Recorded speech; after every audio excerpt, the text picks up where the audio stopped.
Mama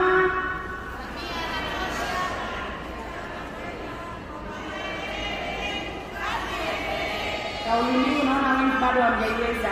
Mtetezi wa mama.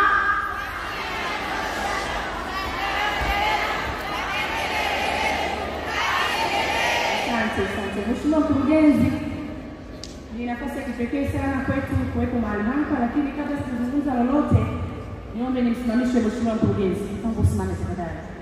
Yaani tutakuwa wachoyo wa fadhila kama tutampashia hii dada.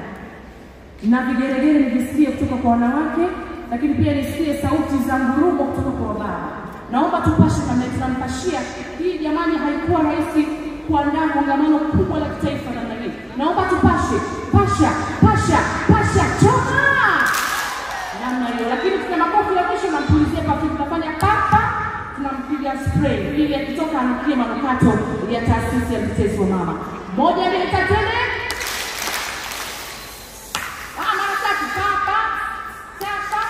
ya mwisho papa tunampulizia mwili mzima. Tutakwenda namna hiyo. Haya, 1 2 3.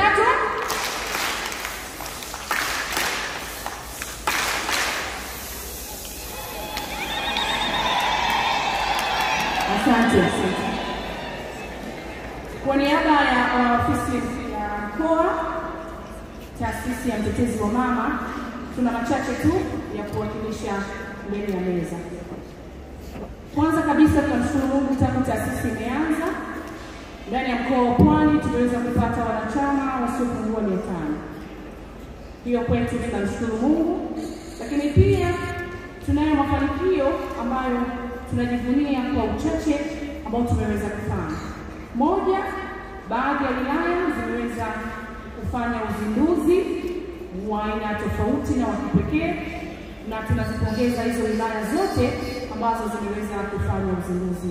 Lakini pia mkoa kama mkoa umeweza kutembelea baadhi ya hospitali na kuweza kutoa pole kwa wagonjwa, lakini pia kuweza kutoa misaada mbalimbali kwa hao wagonjwa, kama hospitali ya Kazole iliyopo Vikindu kwa wale ambao mnaifahamu katika wilaya ya Mkuranga na baadhi ya hospitali nyingine.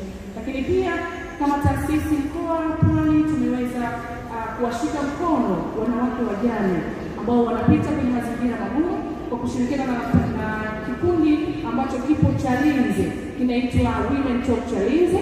Tumeweza kushirikiana pamoja na kutoa msaada kwa kuwapa mitaji wanawake wajane. Pia kama taasisi Mtetezi wa Mama mkoa wa Pwani, Mheshimiwa Mkurugenzi, tumeweza kutoa elimu rafiki kwa baadhi ya jamii katika kupinga ukatili